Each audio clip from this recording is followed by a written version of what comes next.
ഇത് ഈ sports page ഒക്കെ കണ്ടു കഴിയുമ്പോൾ ശരിക്കും പറഞ്ഞാൽ കൊതി വരുക. ഓരോ കുഞ്ഞുങ്ങളുടെ ഓരോ കഴിവേ. നമുക്കും ഉണ്ട് ഇവിടെ രണ്ടെണ്ണം.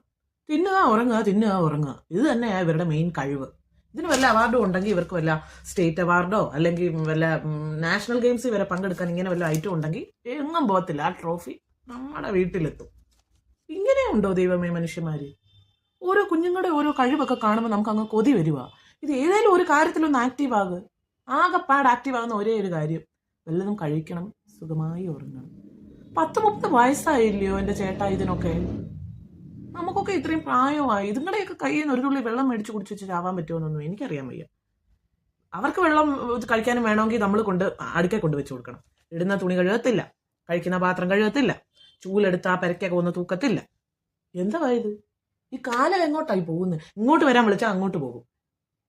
ശരിക്കും പറഞ്ഞാൽ ഇത് എൻ്റെ സ്വഭാവം അല്ല ഈ പിള്ളേർക്ക് രണ്ടുപേർക്കും കിട്ടിയേക്കുന്നത്. എൻ്റെ സ്വഭാവം കിട്ടുമായിരുന്നെങ്കിൽ ഈ പിള്ളേരൊന്നും ഇങ്ങനെ ആകത്തില്ലായിരുന്നു. ഇത് ചേട്ടൻ്റെ സ്വഭാവം തന്നെ. പിള്ളേരുടെ അച്ഛന്മാരുടെ സ്വഭാവമാണ് പെൺപിള്ളേർക്ക് കൂടുതലും കിട്ടുന്നെന്നാണ് പറയുന്നത്. അത് കറക്റ്റായിട്ടുള്ള കാര്യമാണ്. എൻ്റെ സ്വഭാവമായിരുന്ന പിള്ളേർ നല്ല തങ്കപ്പെട്ട സ്വഭാവമുള്ളവരായതിന്. ഇപ്പം ചേട്ടനോട് പറയുവാണെങ്കിൽ ചേട്ടൻ അന്നേരം തന്നെ എനിക്ക് അറിയാം തിരിച്ച് പറയുമെന്ന്, എൻ്റെ സ്വഭാവമാണെന്ന് പറയുമെന്ന്. അല്ല, കണ്ടാൽ അറിയത്തില്ല ഞാൻ എന്തോ വേണ്ടി പണിയൊക്കെ ചെയ്യുമായിരുന്നറിയാം എൻ്റെ വീട്ടിൽ.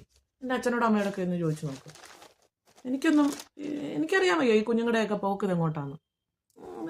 എനിക്ക് തോന്നുന്നില്ല ഇതുങ്ങൾ വല്ലതും നമുക്ക് ഉണ്ടാക്കി തന്നിട്ടോ അല്ലെ വയ്യാതെ വരുന്ന കാലത്ത് പോലും ഒരിട്ട് വെള്ളം തരുമെന്നൊന്നും എനിക്ക് തോന്നുന്നില്ലേ. നമ്മൾ നോക്കിയാൽ അവനവൻ്റെ കാര്യം നമുക്ക് കൊള്ളാം. ചേട്ടത്തി അനിയത്തിക്കും ഇനി കഴിക്കുന്നതിനോ അങ്ങനെ എന്തെങ്കിലും ഉള്ള വല്ല അവാർഡ് വല്ലതും ആരെങ്കിലും എവിടെയെങ്കിലും കൊടുക്കുന്നുണ്ടെങ്കിൽ അത് നമുക്ക് കൺഫ്യൂഷനായി പോകും. ആ ചേട്ടത്തിയേക്കാൾ മെച്ച അനിയത്തി, അനിയത്തിയേക്കാൾ മെച്ചം ചേട്ടത്തി. രണ്ടും ഒന്നിനൊന്ന് മെച്ച. തോളോട് തോളെന്നൊക്കെ കേട്ടിട്ടില്ലേ?